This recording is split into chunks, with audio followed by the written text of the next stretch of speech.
speeding bullet. If you only knew the power of the dark side. More powerful than a locomotive. Hulk! Smash! Able to leap tall buildings at a single bound.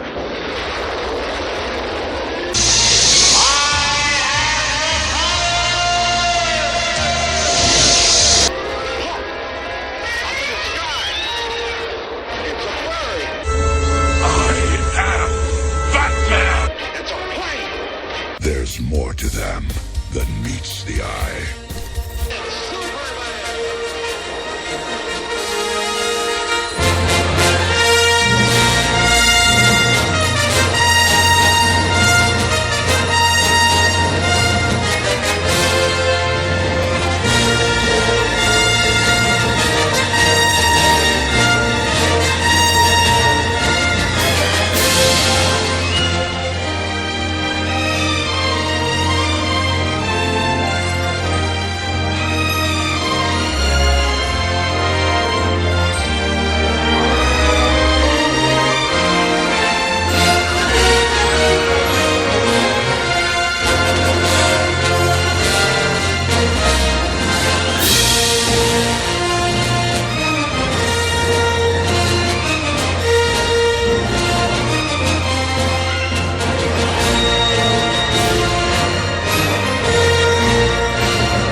Hey there, boils and ghouls, Chuckles the Clown, and if you haven't guessed this week's segue, you are sleeping under a rock. That's right, we are talking all things Star Wars today.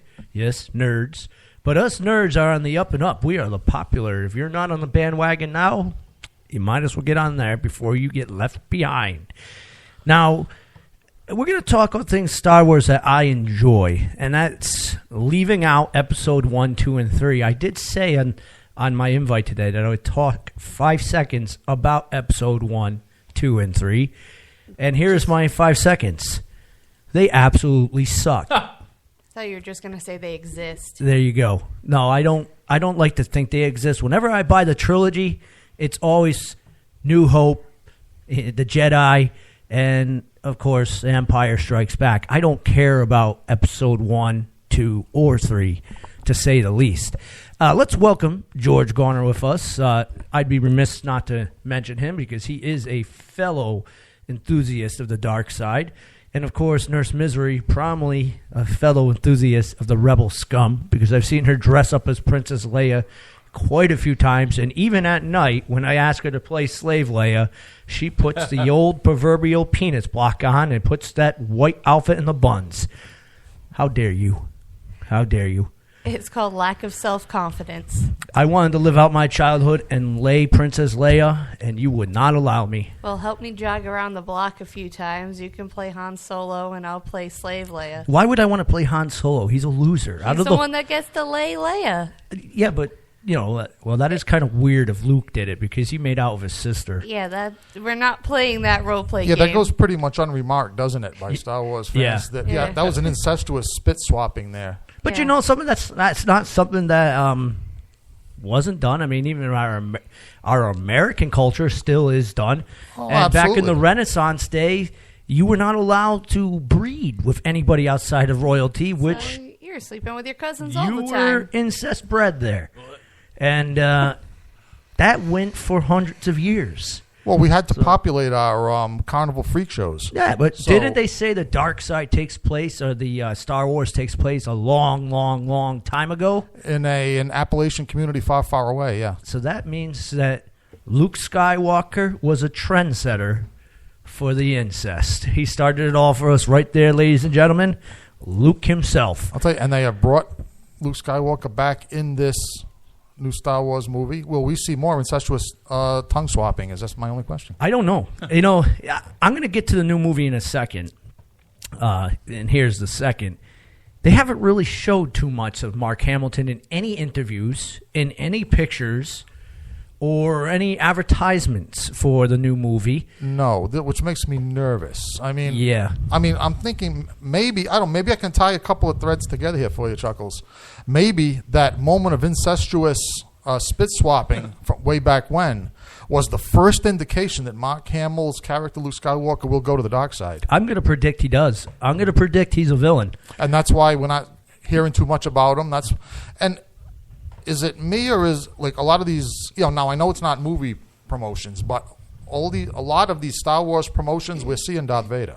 You are. And I'm telling you, this is definitely predicting something that I have said before, and I know you're not going to like it. I don't like it, but at least it's Darth Vader. If they can, put it this way, if they can convince me, in other words, if they can tie enough threads together to convince me that Luke Skywalker could go to the dark side, like say, Chuck, now you're more happy with this than I am. Oh, right? yeah. Yeah. Oh, yeah, definitely. I mean, how cool would it be if, even if they didn't do the clone, if Son took over Daddy's Yeah, spot? no, if I have a choice of those two alternatives, I would definitely 1,000% go with Son taking over for Daddy. I mean, it's always the possibility. I mean, you can never count anything out in these sci-fi movies. These are more unpredictable than the WWE wrestling universe, which is all pre-scripted and leaked 2 weeks before it's supposed to happen. Is it possible that there's no rumors or stories wondering if there's more than one alternative ending, so that they're trying to confuse the Star Wars masses, right? There could be. I mean, Marvel did take over. I mean, Disney did take over Marvel, did take over Star Wars, and the Marvel Universe, the guys that are behind helping produce this, LucasArts, is renowned for doing alternative endings and little sneak playways at the end of their movies. Right, so I'm thinking that's where Darth Vader's going to fit in. In other words, they're going to. That's why they're giving us all these teasers in the toy commercials. It's going to be worth it to stay behind for that one, I think, just to see what happens. Yeah, that is my firm prediction, is that we are going to see, we're going to hear deep breathing, or we're going to see a dark gloved hand at the end of the credits from this movie. I hope so. I hope I don't see the lightning bolt hand. I really don't want to see the Emperor come back. That was one of the world's most lamest main bad guys that I have ever seen. It was depressing. Yeah. I mean, and that's what I have still. If I saw George Lucas right now, if he was sitting where you are, I would punch him right in the face. Yeah, for disappointing us so, and that's I'll tell you from the bottom of my nerd heart, that he disappointed. We waited, and now this was keep in mind, I was very young at the time. This was pretty much before the internet.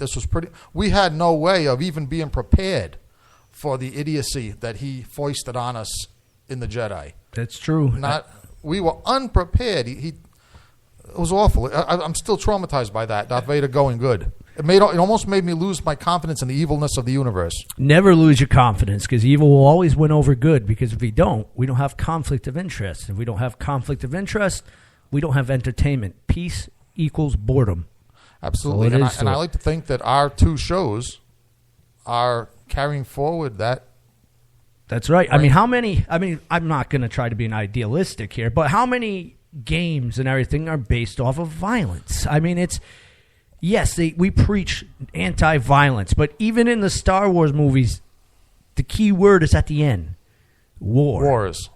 If it was Star Protester movie, no one would watch it. No one would watch it. Hence, like Episode 2? Thank you. Episode 2, nothing but a political movie that you were hoping someone was going to take one of the ships and kamikaze it right into that meeting of the mind councils there. Yeah, where did they get the idea that, I don't know, was George Lucas maybe watching like cable C-SPAN or something? I think so. I mean, where did he get the idea that 2 hours of a political... If I wanted to watch 2 hours of political talk, I would tune into Star Trek. I wanted to watch... Yes, and that was a zing towards you Star Trek nerds there. I wanted to watch battling, people getting hacked and shot, and spaceships getting blasted out of the air. I don't care about politics, which is that's why that's why there was the written crawl at the beginning of The New Hope. Right. Back, that's why we have written crawls in Star Wars, to get past all the boring crap. Right. And no one reads those written scrolls. I mean, I know I didn't. We did. I did not. You did too. I most certainly fast-forwarded it because it went too quickly for me to read it in the first place. I only got the first 3 paragraphs, and I'm like, I'm done with it. It's going too fast. I'm not a speed reader. Now, if they had slowed it down for us remedial readers, maybe I could have read it. Well, thank goodness for VHS back in the day. And pausing and burning out my VHS player for pausing it so many times and destroying the ends of that. Now, Star Wars is... We all know it's never really died, and it seems like every age generation, the phoenix rises from the ashes so that it is not forgotten. Star Wars is becoming just as Americana as Superman or Batman, if not more so. I wouldn't say more so, but Batman? I mean, no, you look at the masses. Now, Nurse Misery corrected me this the other day, and we just did a Toys for Tots show, which we did very, very well on. We collected 4 boxes of toys. How many Star Wars toys did you steal from the Toys for Tots? None, because I was kept in locked chains, so I couldn't get near them. Which, by the way, I have to commend you guys on a successful Toys for Tots, and I mean this as a compliment.